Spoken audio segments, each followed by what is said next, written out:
A paz do Senhor, irmãos. Desde já peço paciência, que vou beber bastante água.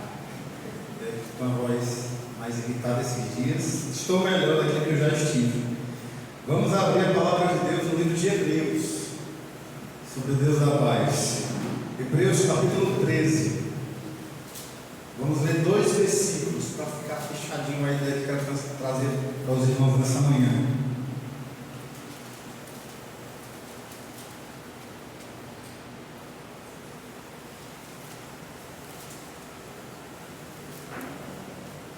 Hebreus 13, verso 20 e 21, diz assim a palavra de Deus: Ora, o Deus da paz, pelo sangue da aliança eterna, trouxe de volta dentre os mortos o nosso Senhor Jesus, o grande pastor das ovelhas.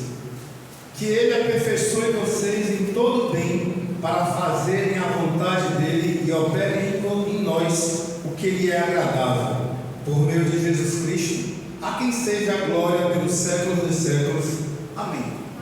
Os irmãos podem se sentar. No ano, irmãos, de 2000, há cerca de 25 anos atrás,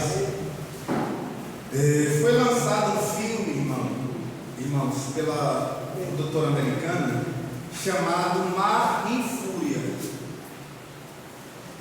Quem tem medo de mar, assistindo esse filme, vai ficar muito apavorado, porque ele é bem revolto.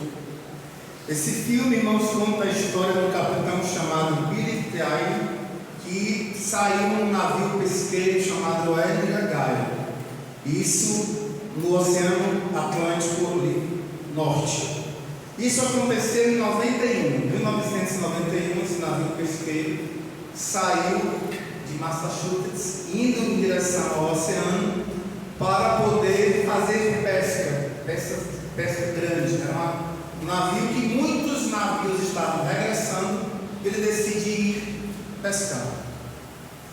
No meio desse mar veio uma tempestade, um furacão, que na época foi chamado de tempestade sem nome. E nesse filme, irmãos, ele vai relatar, ele vai mostrar o que aconteceu com esses pescadores. Não vou contar muito do filme, do que acontece no final, porque ele é uma base de um feito real, de um acontecimento real, porém nem tudo que estará lá no filme aconteceu de verdade. Há uma dramatização em cima daquilo.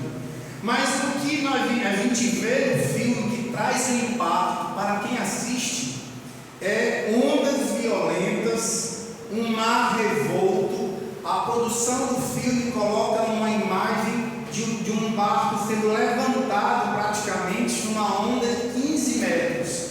Isso era o estimado, que era o que era ser visto possivelmente naquele ambiente. Um mar revolto, um mar com muito vento, um furacão. E esse navio, irmãos, ele é assolado, é um navio grande, é um navio pesqueiro. Não é um grande navio, mas um navio que era considerado bom para essa atividade.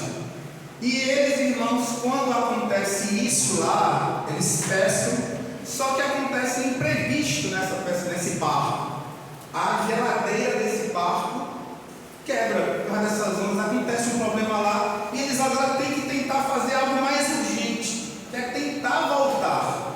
Eles poderiam tentar deixar a tempestade acalmar e voltar somente depois, mas eles fazerem isso na pesca era mais complicado, mas não fazer seria um problema, porque não se sabia quanto tempo poderia isso dar e a pesca poderia se perder.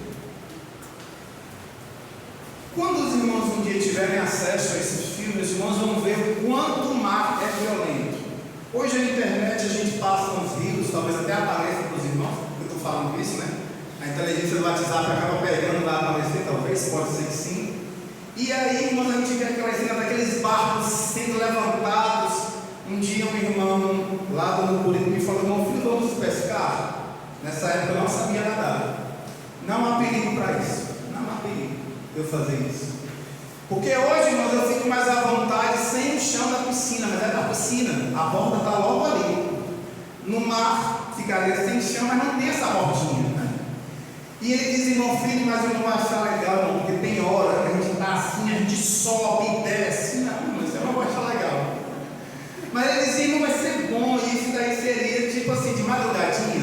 dia, bem de madrugada, fazer isso, tem perigo ainda. De noite ainda não há essa possibilidade. Mas, irmãos, o mar sempre me trouxe esse aperreio, vamos dizer bem de maneira bem cearense, esse agulheio, né? essa evitação que está lá fora, parece que entra rapidamente aqui dentro. E, irmãos, essa imagem eu queria que a gente colocasse na nossa mente de um mar revolto, um mar revoltado, um mar que balança a embarcação. Os irmãos podem depois procurar ver como termina o filme, mas é só para nos lembrarem dessa ideia, porque nos evangelhos nós temos dois momentos onde Jesus é descrito fazendo essas mesmas coisas, estando na mesma situação.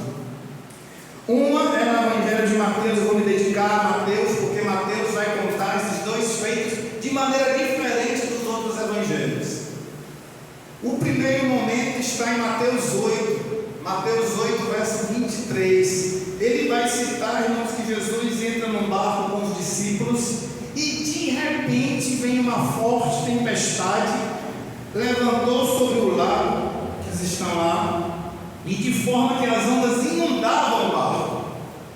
Essa é a descrição da minha tradução, onde o mar estava tão revolto, esse mar que aqui é um lago, estava tão envolto de ventos que as ondas entram no barco. E esses barcos não são transatlânticos, não são embarcações grandes, são barquinhos pequenos, de pescadores. Se os irmãos forem ali no Mucuripe, os irmãos vão ver muitos barquinhos pequenos de pescadores, que às vezes cabem 4, 5 pessoas, e é muito já. Mas aqui era um barco um pouco maior que cabia para os discípulos aqui. Nesse texto, irmãos, em algumas traduções, elas vão dizer que não existiam ondas inundavam, mas ondas varriam o barco. Os irmãos estavam aqui quando eu cheguei limpando, né? Não se varre calmamente, se varre com uma certa violência, porque você quer tirar o lixo dali. Outra tradução vai dizer que as ondas cobriam o barco, arremessavam o barco. Não era um barco, não estava tranquilo esse mar. Numa tradução vai dizer só sobrar, que eu nem sabia o que era isso. Só sobrar, irmãos, é quase quebrar o barco. Estava tão complexo isso daqui que estava acontecendo que o barco estava quase afundando, indo a pique, findando o barco.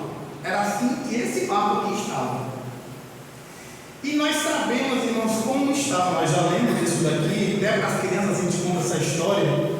Nós sabemos que Jesus, irmãos, estava lá completamente diferente do barco. Enquanto o barco estava agitado, Jesus dormia. Todo esse mar revolto, o barco quase quebrando. Marcos ele vai dizer algo que é muito interessante.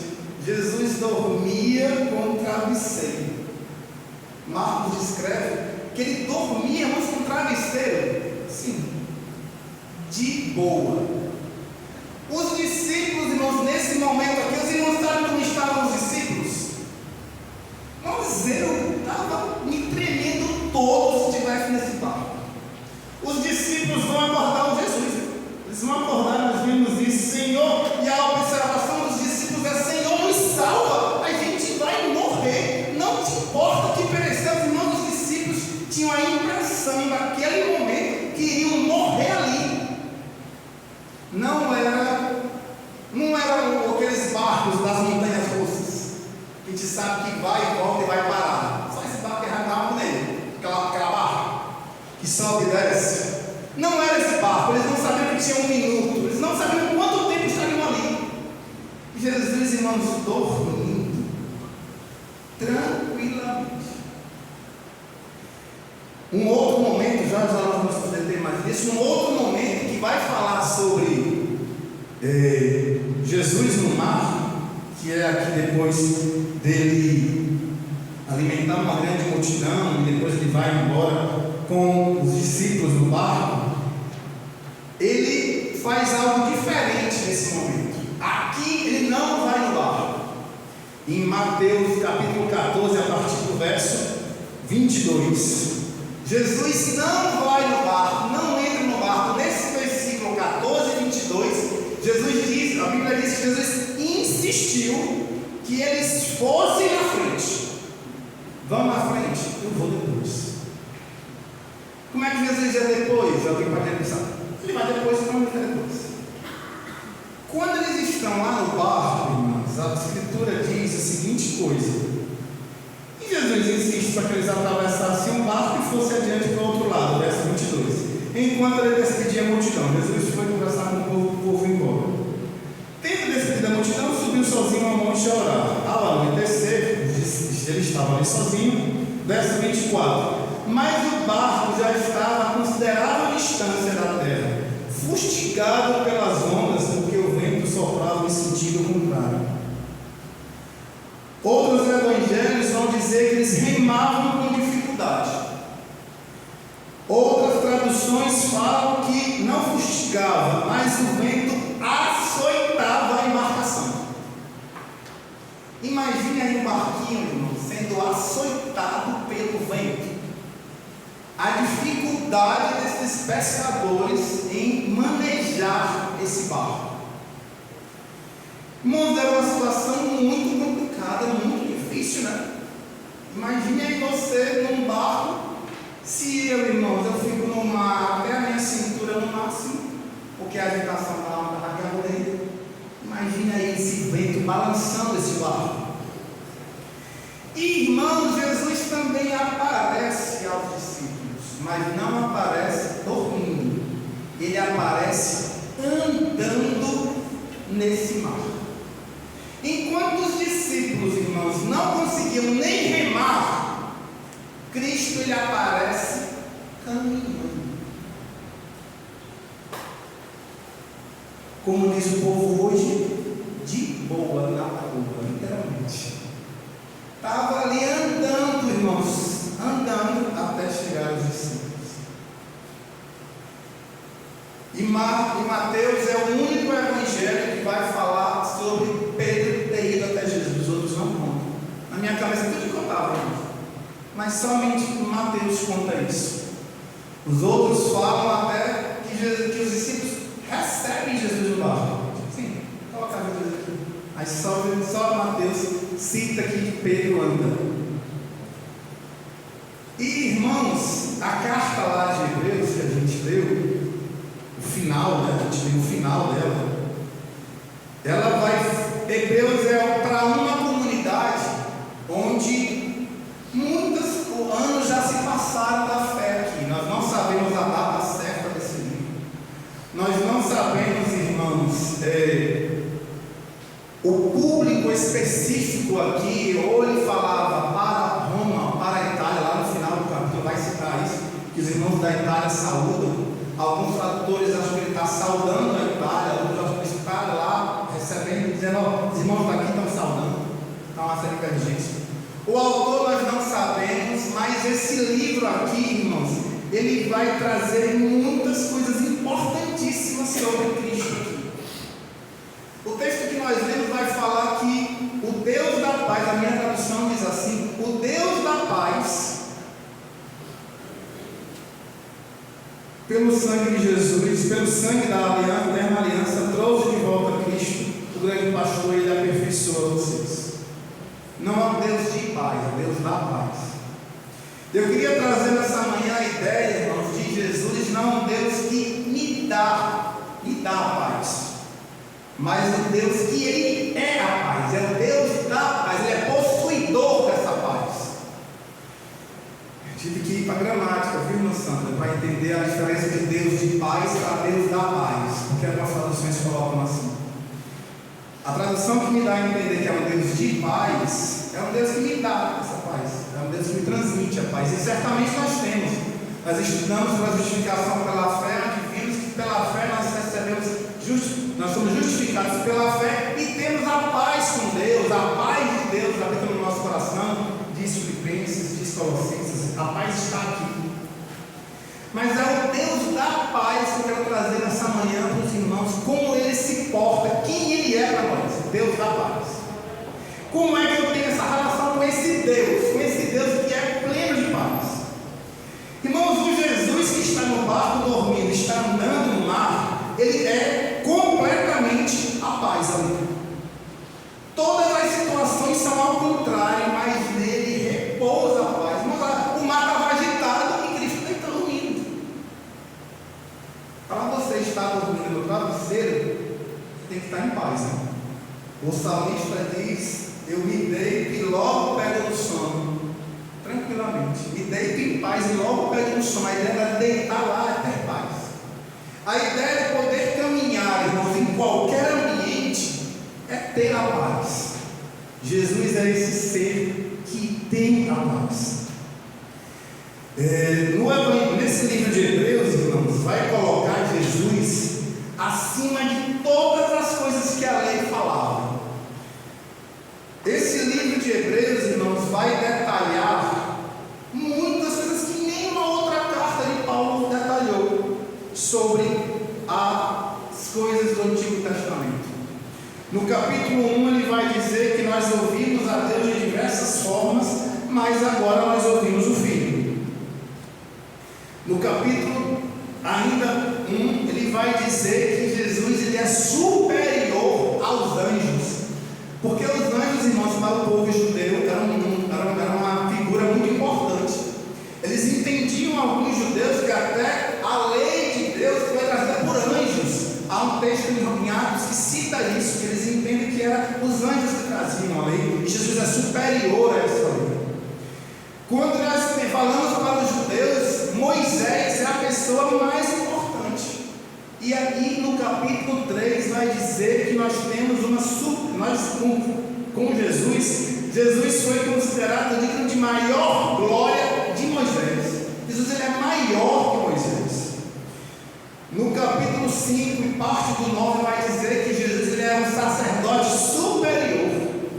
Nós tínhamos, irmãos, o sacerdócio dos levitas, mas Jesus é descrito em Hebreus como aquele que veio da ordem de Melquisedeque, que nem da tribo de Levi era. Ele diz: Jesus ele é um sacerdote igual a ele, porque Jesus não era da tribo de Levi, é da tribo de Judá. No dia desse nós falamos aqui, é de uma outra tribo, de uma outra origem. Jesus ele é diferente, ele não tem origem, não tem pai, não tem genealogia, ele é diferente, igual a Melquisedeque.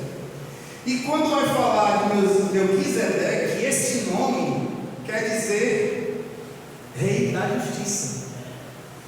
E ele é rei de Salém. A palavra Salém aqui é paz. Ele é semelhante a Melquisedeque, porque ele é o rei da paz. Isaías fala que ele é o príncipe da paz. E esse autor de Hebreus fala que Jesus é o Deus da paz. Quando ele vai falar, irmãos, sobre o sacerdócio, ele vai dizer que Jesus é um sacerdote superior, porque ele não entrou no santuário feito por mãos humanas, ele entrou no santuário celestial, através do seu próprio sangue. Ele abriu um novo caminho novo, um vivo e novo caminho. Quando ele vai falar, irmãos, sobre o sacrifício que o povo oferecia, ele vai dizer que o sacrifício de Jesus foi superior, onde antes todos os anos o sumo sacerdote oferecia sacrifício, e agora Jesus ofereceu uma única vez e nada mais. Sacrifício melhor, sacrifício superior. E ele, irmãos, está nos céus intercedendo por nós constantemente. É a descrição dos primeiros capítulos de Hebreus. E aí, irmãos, esse Deus da paz, ele é acima de tudo, sustenta tudo, ele é maior do que qualquer coisa. Cristo Jesus está acima de todas as coisas da lei, está acima de todo e qualquer sacrifício, todo e qualquer sacerdote, está acima disso. Quando a gente entende, irmãos, que ele está acima disso, a Escritura fala que todas as coisas subsistem por causa dele, tudo é por causa dele. Eu estou aqui respirando, diz Paulo aos Romanos, na pregação lá em Atos, melhor dizendo, que é nele que nós nos movemos, é nele que nós nos mexemos, tudo nós estamos nele. Você agora não percebe, mas você está em Deus agora. Deus lhe sustenta nesse exato momento. Todas as coisas de João foram feitas por ele, sem ele nada que existe teria sido feito. Ele é acima de tudo, acima. E isso me dá tranquilidade. tranquilidade. Os discípulos, irmãos, nesse exemplo que eu dei, nos dois momentos que Jesus estava com os discípulos no barco, eles não estavam compreendendo bem quem era Jesus. Porque eles ficavam com medo. Irmãos, eu ficava. Quem não ficava? Me diga aí quem não ficava na tempestade. O melhor nadador ficava, irmãos. Numa tempestade, seu filho. Nossa, está me todo. Qualquer pessoa ficava. Mas Jesus no barco, ele era completamente diferente. Ele estava, irmão, sob o controle das coisas. Quando ele é despertado e repreende os discípulos, ele olha para o mar e diz: acalma-te vento, cala-te mar. Naquele exato momento, tudo fica tranquilo. O Deus da paz, calmou as coisas. Irmãos, no segundo momento, quando Jesus anda no barco, o negócio está tão assim do mar e do vento lhe obedecer, que ele nem fala.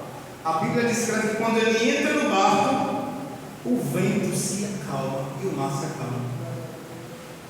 Opa, a gente já sabe o que ele quer. Vamos se acalmar. Deus da paz.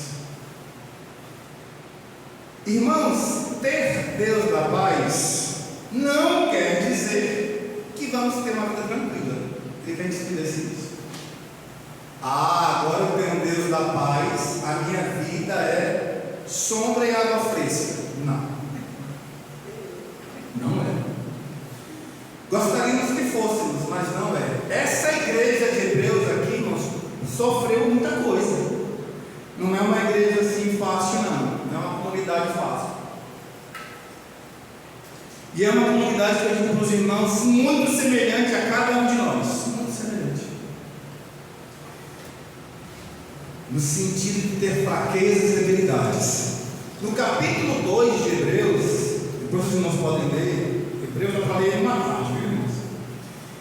Ele vai dizer que se a gente, para se manter bem, tem que ouvi-lo, tem que ter comunhão com a palavra de Deus, tem que ouvir a Deus. Capítulo 2, verso 1. É preciso que prestemos maior atenção no que temos ouvido, para que jamais nos desviemos. Era uma igreja, irmãos, que poderia se desviar se não ouvisse a Cristo, se não tivesse comunhão com Ele, não tivesse contato com Ele. Quem não é assim de nós? Se não ouvimos a palavra de Deus, nós não fraquejamos, nós não somos debilitados. No capítulo 2, verso 18, ele vai dizer: porque tendo em vista que ele mesmo sofreu quando foi tentado, é capaz de socorrer aqueles que também estão sendo tentados. A nossa vida não é tranquila. Por que, meu filho? Porque eu sou tentado. Nós sofremos tentações, nós padecemos tentações. Mas quem pode nos socorrer? Em Cristo Jesus. Porque Ele pode socorrer das minhas tentações. No capítulo 3, verso 13, ele disse de Hebreus, tá, irmãos? Estou lendo Hebreus com os irmãos. Ele vai falar que nós devemos nos encorajar dia a dia. Estar na igreja é também se receber o encorajamento de outros irmãos. Deus usa cada um de nós para isso. No capítulo 4, ele vai dizer assim: pois não temos um sumo sacerdote que não possa se compadecer das nossas fraquezas, mas sim alguém que, como nós, passou todo tipo de tentação, ainda que sem pecado. Irmãos, essa igreja aqui era uma igreja que sofria com muitas tentações, perseguições. Ter o Deus da paz, irmãos, não quer dizer que o mar não vai estar revolto.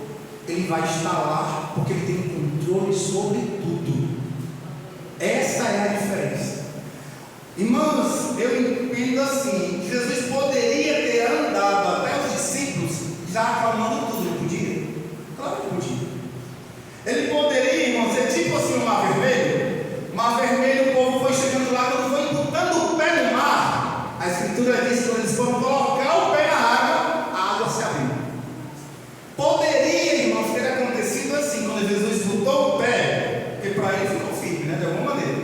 Quando ele botou o pé, acabou, ficou tudo normal. Mas não, Jesus foi andando e a tormenta ainda continuou com os discípulos. Mas o medo dos discípulos foi tão grande que eles não reconheceram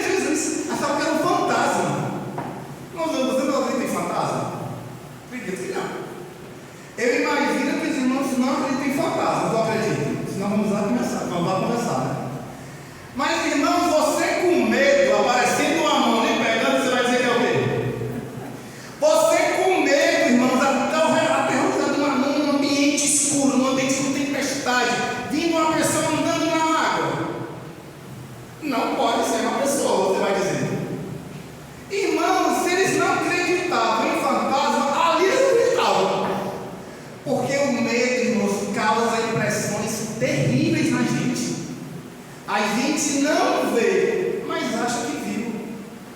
Rapaz, eu estava aqui sozinho naquele dia, morro de medo de estar aqui, mas morro de medo de estar aqui sozinho e de repente a vassoura caiu. Pronto. Alguma coisa aconteceu. O medo, irmãos, faz a gente acreditar que isso não existe. Irmãos, os discípulos não reconheceram Jesus, mas o fato de ele estar andando sobre as águas não queria dizer que o pavor poderia ser parado. Jesus iria parar, mas ele não me impede de eu passar por esse processo, tá, irmãos?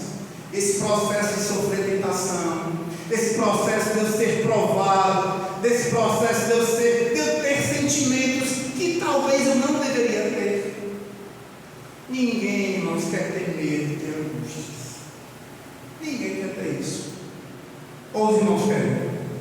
Se querem, há tratamento para isso.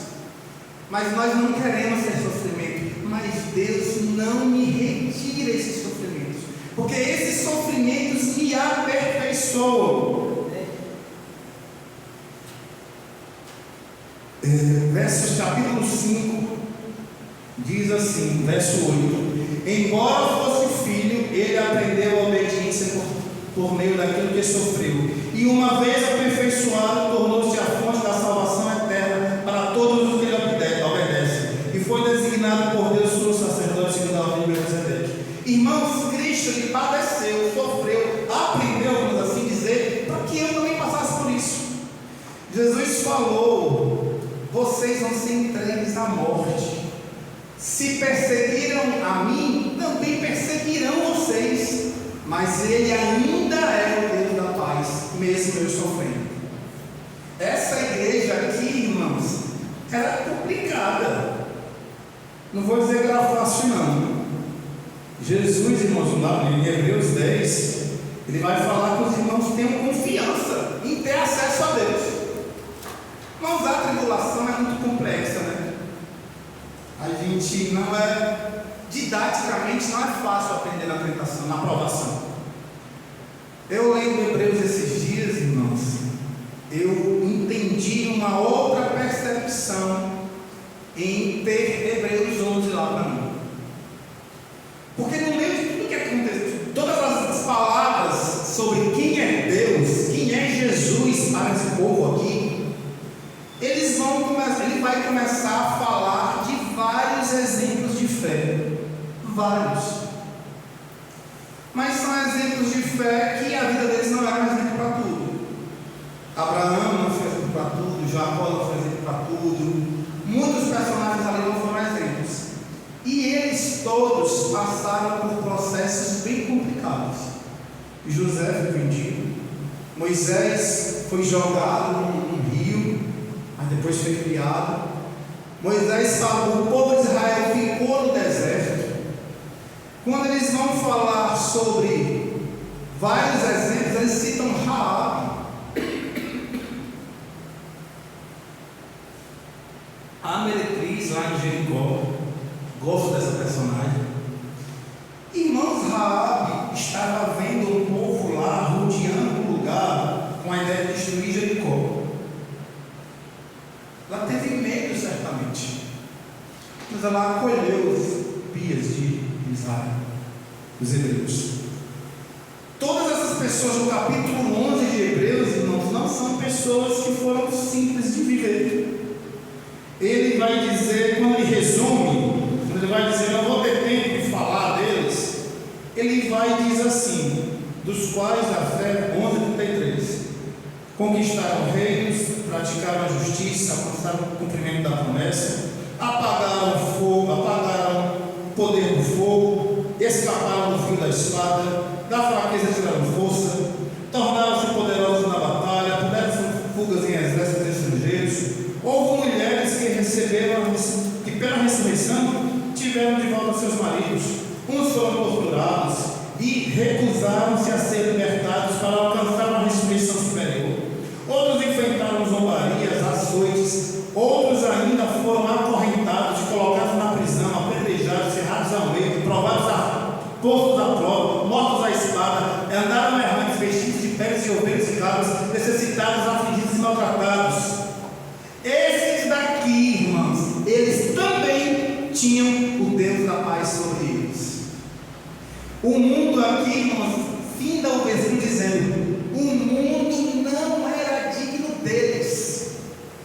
O Deus da paz, irmãos, estava com eles, porque eles eram aperfeiçoados nessas dificuldades. A gente quer a paz, mas a gente quer a paz tranquila.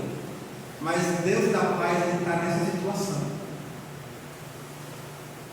Para findar as minhas palavras, irmãos, Hebreus ele vai dizer que Jesus ele é capaz definitivamente, perfeitamente, de salvar aqueles que se aproximam dele, pois vive para interceder por eles. Hebreus 7, 25. No primeiro momento, irmãos, que os discípulos veem Jesus, lá em Mateus 8, depois os irmãos podem ler esses dois momentos. No primeiro momento, Jesus está com os discípulos no barco, porque existem outros barcos com eles. Quando Jesus acalma a tempestade, os homens, verso 27 e 8, 27, Mateus 8, 27, os homens ficaram perplexos e perguntaram: quem é esse que até o mar e os ventos lhe obedecem? Quando a gente passa por essas provas aí, a gente percebe Deus diferente. Jesus, irmãos, ele era um pregador, ele era um curandeiro para alguns.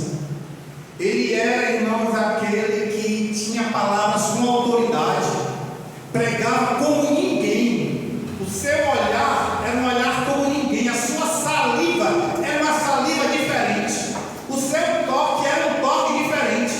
O seu manto era um manto diferente. Tudo nele era diferente. Mas até então, nunca se viu alguém que acalmasse o mar e o vento. Eu fui pesquisar, irmão, se existe material para isso. Hoje, a tecnologia de hoje é uma tecnologia bem avançada, né? Também na minha pesquisa diz que para o litoral existem várias formas de amenizar a turbulência das águas. A gente tem aqueles paredões, né? Aqueles paredões é a maneira mais tranquila de poder inibir a força do mar de vir para o litoral. A gente tem aqueles recifes naturais que ficam lá na frente. Quem for para Recife é por causa disso. Tem um banco lá de Recife lá na frente que a água parece uma piscinona grande, porque as ondas ficam só dentro desse Recife. Tem esses artifícios, mas no meio do mar é diferente. Aí eu fui pesquisar sobre aquelas plataformas que ficam no meio do mar, que eu achava que ficava fixa no chão, na minha cabeça, viu, irmãos? Viu a irmã Gabi, que é arquiteta? Eu achava, irmãos, que aquelas plataformas, de alguma maneira, na minha cabeça, era assim. Sabe que a plataforma estava lá? Ela tinha um negócio que ia até no meio, lá no fundo, eu achava que tinha lá no fundo. Mas existe toda uma tecnologia para elas ficarem lá, elas não estão fincadas totalmente, elas estão lá via boiando. Mas existem tecnologias que amenizam, que colocam o homem lá, possivelmente estar por lá. Mas não é uma tecnologia que acalme a tempestade, tipo assim, no instalar deles não há. Mas em Galileia, em Cafarnaum, naquele lago havia. Jesus, irmãos, fala no barco: acalma-te, vento, calma-te, mas o mar ficou quietinho, irmãos. Naquele momento, os homens ali viram alguém que tinha autoridade até sobre a natureza. Maravilha isso. Mas quando Jesus está na outra situação, que ele andou sobre as águas, que os discípulos passaram de novo por aquilo, irmãos, eu imagino o sofrimento desses discípulos. Com o mestre aqui, a gente chamou ele e ele veio, ele acordou, nos repreendeu, mas ele estava aqui com a gente, agora ele não está. Irmãos, pelo amor de Deus, de novo, uma outra tempestade, o mestre não está, e agora? Irmãos, Jesus ele estava num lugar orando, certo? A Escritura diz que ele estava a cerca de 25 a 30 estádios. É cerca, irmãos, de uns 5 a 6 quilômetros de distância do litoral. Irmãos, eu fiquei pensando chegou lá no canto certo. Irmãos, esse mar aqui, esse mar da Galileia, os irmãos, não sei se vocês conheceram Galileia, não conheceram? Os irmãos não foram lá? Irmãos, esse mar aqui, ele não é pequenininho não. Não é assim uma lagoa, é uma lagoa, é um lago bem grande. Ele não é pequeno. Irmãos, ele tem 25 quilômetros de comprimento e 13 de largura. Como é que eu vou comparar 13 quilômetros aqui para os irmãos? Eu fiquei pensando, irmão, no estádio de futebol, fui pesquisar também, viu? Ele tem cerca de mais ou menos uns 100 metros, 105 metros, assim, no comprimento dele. É um quarteirão grandão, né? Um campo de futebol. 13 quilômetros, 1 quilômetro é 10 vezes esses 100. 13 é 130 estádios desses, tá? É muito estádio, mas eu não vejo a diferença. Mas a Bíblia fala, irmãos, a Bíblia ela é muito maravilhosa. Ela é uma coisa maravilhosa. A Bíblia vai dizer em Marcos, deixa eu só confirmar se é Marcos. Marcos 6,48. Nesta segunda aqui, que Jesus acalmava o barco, andar sobre o mar, melhor dizendo, ele estava no canto orando, e a Escritura diz que ele viu os discípulos remando com dificuldade, porque os ventos sopravam contra eles. Jesus, irmãos, estava no ponto, e era um negócio de mais ou menos uns 5 a 6 quilômetros. E a Escritura diz que Jesus viu os discípulos lá. Aí eu fiz uma outra pesquisa, irmãos. Quanto é que eu percebo uma pessoa à distância?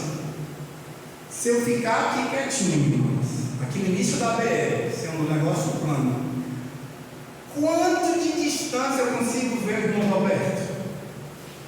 Você vê, se eu tivesse uma visão boa, né? De longe, eu estou aqui, o irmão Roberto está lá na outra ponta, lá longe. Quando é que eu vejo, até aqui, que distância eu vejo o Roberto? Uns 4 quilômetros e pouco, viu, Roberto? Ainda consigo te ver. E isso não é uma pessoa que vê bem, tá, irmãos? Porque tem gente que tem dificuldade de ver de longe, né? Eu, se eu olhar aqui de perto, eu não estou vendo o texto. Tem que botar um óculos. Irmão, Jesus, ele é tão soberano que ele de longe viu os seus discípulos. Ele de longe, ele foi até os seus discípulos. Quando eles chegaram lá, quando eles viram Jesus, Jesus acalmou o barco, a revelação dos discípulos foi outra. E é isso que o Deus da paz me faz quando eu tenho essas experiências. Eu conheço um Deus diferente, eu conheço uma forma diferente dele. Eu vi lá que ele acalmava. Quem é que eu vejo em Mateus 14? Mateus 14, 33. Os irmãos podem pegar aí. Então, os que estavam no barco, os discípulos, o adoravam, dizendo: verdadeiramente tu és o Filho de Deus. A percepção desses discípulos aqui de quem era Jesus foi um outro nível, irmãos. Eles entenderam ali que Jesus não era só quem acalmava o mar, não era só o curandeiro, não era só alguém que dava palavras de autoridade, não era alguém que se importava, era alguém que era verdadeiramente o Filho de Deus. Quando, irmãos, nós somos achegados a esse Deus da paz, que nos dá acesso, que percebe a nossa fraqueza, que percebe quem somos, quando a gente percebe quem Ele é, quão elevado Ele é nessas formas de tribulações, de tentações, que o Deus da paz se revelará de maneira outra para cada um de nós. Meu filho, eu queria conhecer mais a Deus, está certo? Uma das formas que Ele utilizará serão tentações, provações, açoites, dificuldades. Porque é nessas daí que você vai perceber duas coisas: quão miserável você é e quão gracioso Ele é. Porque Ele te vê de longe, Ele olha as suas angústias, Ele intercede juntamente aos céus todos os dias. Há um hino que nós cantamos às vezes, que diz, depois os irmãos vão poder até cantar, não me deixa só. Uma coisa que os irmãos cantam assim: Ele não me deixa só, Ele me vê sempre. Irmãos, é bom lembrar que todas as dificuldades, não tem vinho, não tem videiras, não tem fruto da vide, não tem animais do campo, o mar não está calmo, está tudo atribulado. O Deus da paz reina sobremaneira sobre nós. Devemos nos achegar a Ele para conhecer mais e mais sobre Ele. É a minha oração. Vamos ficar de pé. Acho que os irmãos conhecem aquele irmão, Daniel, por gentileza. Não me deixa só. Não sabe? Sabe, irmão Daniel? Pronto, pois irmão, canta aí, eu vou estar acompanhando. Esse Deus, irmãos, da paz, Ele não vai me dar paz somente, não. Vai me dar. Pode me dar. Mas eu não vou prometer, tá? Ele não prometeu? Não quer deixar o pai. Vou deixar. Ele não me deixa só. Ele é tão fiel. Me protegerá, o hino diz. Irmãos, independente de como estejamos, Ele é o mesmo. Ele é o mesmo. Ele não me deixa diferente. Ele é o mesmo. Ele cuida de mim, cuida de você. Que a gente possa, no meio destas coisas, conhecê-lo mais e mais.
Senhor, a